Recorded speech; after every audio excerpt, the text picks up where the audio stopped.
ఏపీలో భారీ వర్షాలు కురుస్తున్నాయి.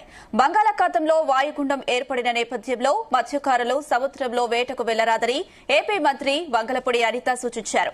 రాష్ట్రంలో వర్షాలు కురుస్తున్నందున తీసుకోవాల్సిన జాగ్రత్తల చర్యలపై విపత్తు నిర్వహణ ఎండీ ప్రఖర్ జైన్ సిబ్బందితో మంత్రి సమీక్ష నిర్వహించారు. వాయుగుండం రానున్న 24 గంటల్లో ఉత్తర ఒడిశా, పశ్చిమ బెంగాల్, జార్ఖండ్ వైపు కదులుతున్నాయి.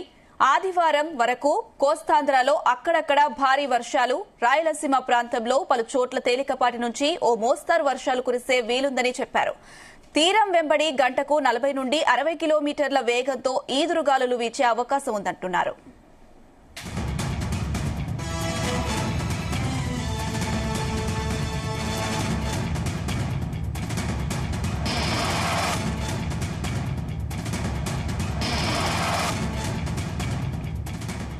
ఇక శ్రీకాకుళం, విజయనగరం, విశాఖపట్నం జిల్లాల్లోని తీర ప్రాంతాల్లో అలలు 2.9 నుంచి 3.6 మీటర్ల ఎత్తు వరకు ఎగిసిపడే వీలుందని మంత్రి చెప్పారు.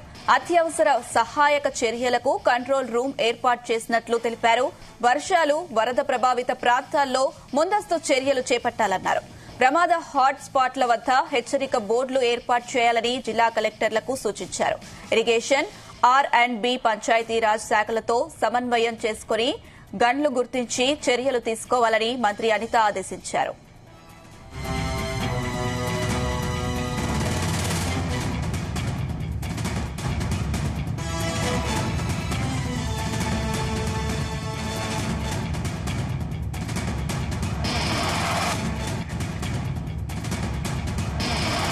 రెడ్డికి అంశం సంబంధించి మరిన్ని అప్డేట్స్ మా ప్రతినిధి శ్రీనివాస్ అందిస్తారు. శ్రీనివాస్.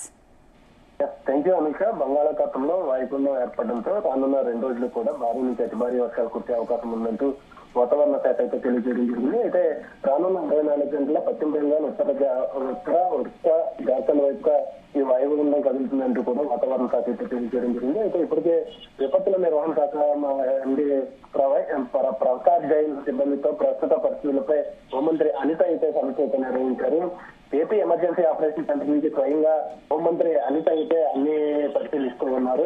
అత్యవసర పరిస్థితుల్లో ప్రతి అధికారి కూడా అందుబాటులో ఉండాలంటూ కూడా ముఖ్యమంత్రి అనిత అయితే ప్రతి జిల్లాలకు కూడా ఆదేశాలు అయితే జారీ చేయడం జరిగింది. ప్రస్తుతం అయితే ఆంధ్రప్రదేశ్ లో విజయవాడలో ఉన్నటువంటి అత్యవసర సహాయక చర్యలు అన్ని కూడా చేపట్టాలి అంటూ కూడా అక్కడే కంట్రోల్ రూమ్ కూడా ఏర్పాటు చేయడం జరిగింది. అత్యవసర సహాయ చర్యల కోసం control room number toll free నెంబర్లు అయితే ఏర్పాటు చేయడం జరిగింది. 112-1070 నెంబర్లను కంట్రోల్ రూమ్ నెంబర్ గా కూడా ఏర్పాటు చేయడం జరిగింది. అయితే ఆదివారం వరకు కోస్తాంధ్రలో అక్కడక్కడ భారీ వర్షం అవకాశం ఉందంటూ కూడా ఇప్పటికే వాతావరణ శాఖ అయితే తెలియజేయడం జరిగింది. అలానే రాయలసీమ, కోస్తాలో పలు చోట్ల తేలికపాటి నుంచి మోస్తరు వర్షాలు కురిసే అవకాశం ఉందంటూ కూడా వాతావరణ శాఖ అయితే తెలియజేయడం జరిగింది.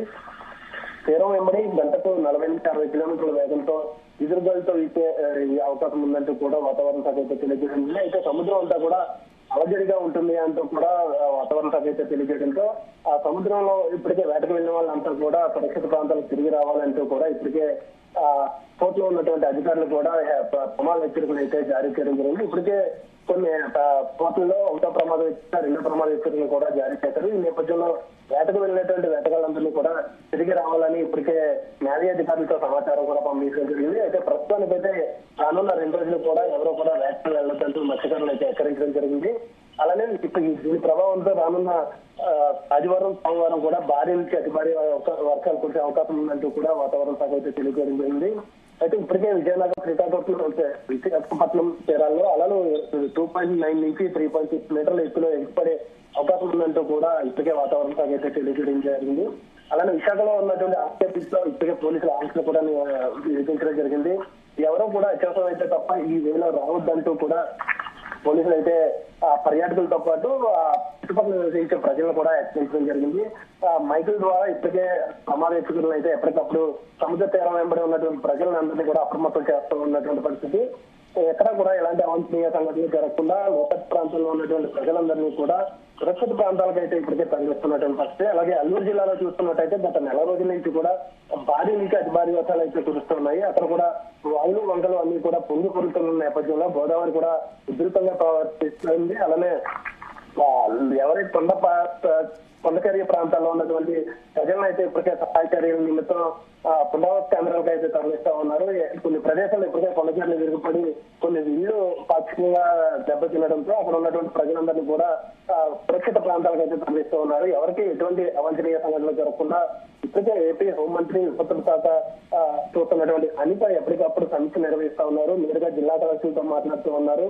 అలాగే కంట్రోల్ రూమ్ కూడా ఏర్పాటు చేసి ఎప్పటికప్పుడు అక్కడ జిల్లాలో ఉన్నటువంటి పరిస్థితులపై ఆరా కూడా తీస్తా ఉన్నారు. ఎవరికి ఎటువంటి అవాంఛనీయ సంఘటనలు జరగకుండా ముందస్తు చర్యలు చేపట్టాలని, అలానే పునరావాస కేంద్రాల్లో అత్యవసరమైన మందులతో పాటు మంచినీటి సౌకర్యాలు అలాగే ఆహార పదార్థాలను కూడా ఉంచాలంటూ కూడా హోంమంత్రి అనిత అయితే సమీక్ష అయితే నిర్వహిస్తున్నారు. అలాగే విశాఖ జిల్లాలో చూస్తున్నట్టయితే విశాఖలో భిన్న వాతావరణ పరిస్థితులతో ప్రజలైతే కాస్త ఉత్తరపితులవుతున్నారని చెప్పుకోవచ్చు.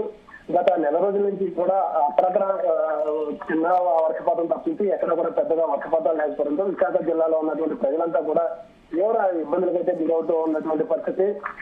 గత కొద్ది రోజుల నుంచి 40 నుంచి 42 డిగ్రీల ఉష్ణోగ్రతతో పాటు తీవ్ర ఉష్ణపాతంతో ప్రజలైతే తీవ్ర ఇబ్బందులకైతే గురవుతూ ఉన్నారు. దీనిపై ఎప్పటికప్పుడు సమీక్షలు నిర్వహిస్తున్నప్పటికీ కూడా విశాఖ జిల్లాలో మాత్రం ఎక్కడ వర్షపాతం పెద్దగా నమోదవలేదు. అలాగే అనకాపల్లి జిల్లాలో మాత్రం మోస్తరు వర్షాలు కురవడంతో అక్కడ ప్రజలైతే కాస్త ఊపిరి పీల్చుకుంటున్నటువంటి పరిస్థితి. విశాఖ జిల్లాలో మాత్రం కేవలం ఉష్ణపాతంతో ప్రజలైతే తీవ్ర ఇబ్బందులకైతే గురవుతున్నారు. చిన్నపిల్లలు స్కూల్కి వెళ్లాలంటేనే తీవ్ర ఉష్ణపాతంతో స్కూల్లో చాలా ఆరోగ్యకరమైన ఇబ్బందులు కూడా గురవుతూ ఉన్నారు.